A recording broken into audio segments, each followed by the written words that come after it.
খুঁজে করি পাই না কি থাকেন কই কি কবি ক তাই তুই আসো কেমন? আসি ভালো আইসি একটা দাওয়াতের খবর লইয়া। আচ্ছা কিসের দাওয়াত? আবার তুই শরমের কথা কই মুসলমানি করাইছে তোমারে? কার?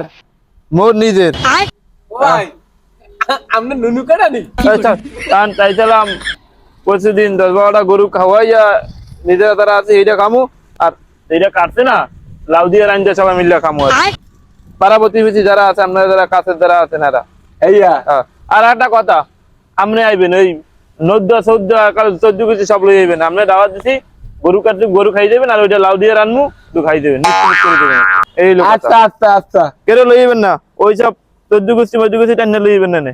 আচ্ছা ঠিক আছে আইন করে দেখাল এ মে ভাই এটা কেমন কথা কয়ে গেল? আপনার একলা দায়িত্ব করলো মানে আমি কি যাবো না? আমি ভালো মন্দ কতদিন ধরে খাই না, আমি আমার নেবেন না আপনি? কইলো একদম যাইতে তাই কইলে হইবে আমি যাবো। আমি আর জানি না। আচ্ছা টাকাও তো দিমু বোঝো নাই 500 টাকা দেওয়া লাগবে আবার 500 টাকা উড়াই যাবো না কইছে মাইয়ে বলা নেতার মুনা তুই যাবি মোর লাগে। হ্যাঁ হ্যাঁ মে ভাই আপনি যা কইছেন এই আমি যাবো, নাইলে কিন্তু এনে কোনো দাওয়াত মাওয়াত হইবে না। আচ্ছা আচ্ছা তুই আমার লাগে লইস। আচ্ছা লন টাকা উড়াই আনতে হইবে। হ্যাঁ যে যাই কোক তুই কোনো কথা কবি না, তুই কিন্তু নিজ দিক ফিরিয়ে খালি খান্দাইতে থাকবি। আপনি যেটা কইছেন সেইটাই জমের খাওয়া খাইতে হইবে।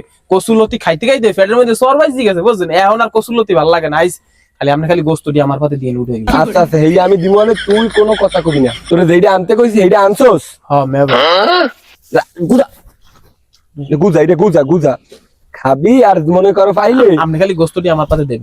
কিছু হলে ঢুকাইস বাড়ি বার তো চাষি আছে না, চাষিও খাইবো। অনেকদিন হয়েছে মাগনা খাওয়ান খাই না, মাগনা খাওয়ান হেডা করে খাম।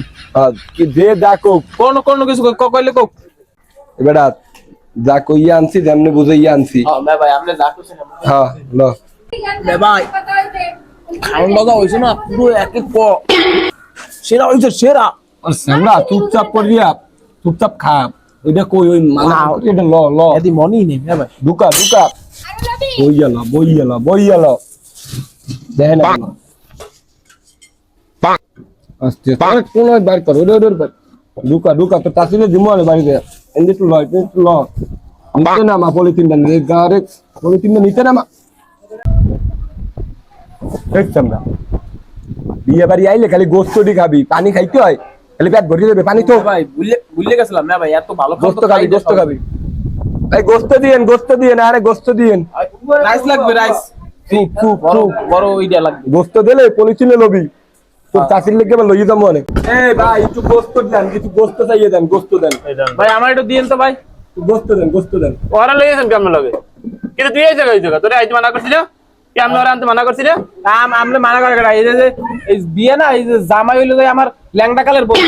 এটা আমার মুসলমানের অনুষ্ঠান কি যার জামাইতের বন্ধু। আচ্ছা বোঝে নাই একালে এমন করে চাইতেন না আপনি বোঝে নাই আচ্ছা জামাইয়ের বন্ধু নুনু কাটা নিয়ে হয়েছে জামাই ওর বন্ধু। আরে ভাই বোঝে নাই ওর লাগে একালে এমন চাইতো না বোঝে নাই। তুই খা না বাইরে আর খালাম না বাইরে বাইরে। আরে বাবু একালে ওরে 500 টাকা দিয়ে আইছি না ওইটা কি হাতে দেখি দেখ এটা কি লেখছে দেখ আরে বাবু এমন করো না দেখ হাতে কি আরে একটু একালে মাগনা খাইতে আইনো 500 টাকা দিলে গুস্তুটা সব লই যাবি আর কইছেন আমার তো সেরসা লই যাবি না এই বাইরে তুই বাইরে আমি তো আমার বন্ধু ভাইয়া দাঁড়া আমি যান আমাকে খাওয়া লাগবে না টাকা দিয়ে খাইতে আইছি মাগনা খাইতে আইছি গুস্তুটা সব লই যাবে আর পলিথিন বাইরে যাবে যা বাইরে তোরে কইছি বেশি কথা কইছি না একালে তোর বাবু ওই লাভ হইছে তাই 500 টাকা আমার ফাও গেছে গোস্ত খাইতেলি না কিছু না। পলিথিন যেমন কর ভাকি বুঝছি পলিথিনটা কই পলিথিন দিয়ে মারিয়ে রাখিয়ে দিল, পলিথিন রাখিয়ে মারিয়ে মরিয়ে দিয়ে পাঠাই দিল আপনার সামনে। আরে দূর পলিথিন রাখিয়ে দিছে নইলে আর 500 টাকা লট গেল না। এই আর এইবার ওই নাতি আছে হেডরিও আনলাম না আমি তোরে লই আইলাম যে তুই বলে খালি গতি খাও কাম করলি কি তুই তো পারলি না তোরে লইয়া দাই অপমান দাও।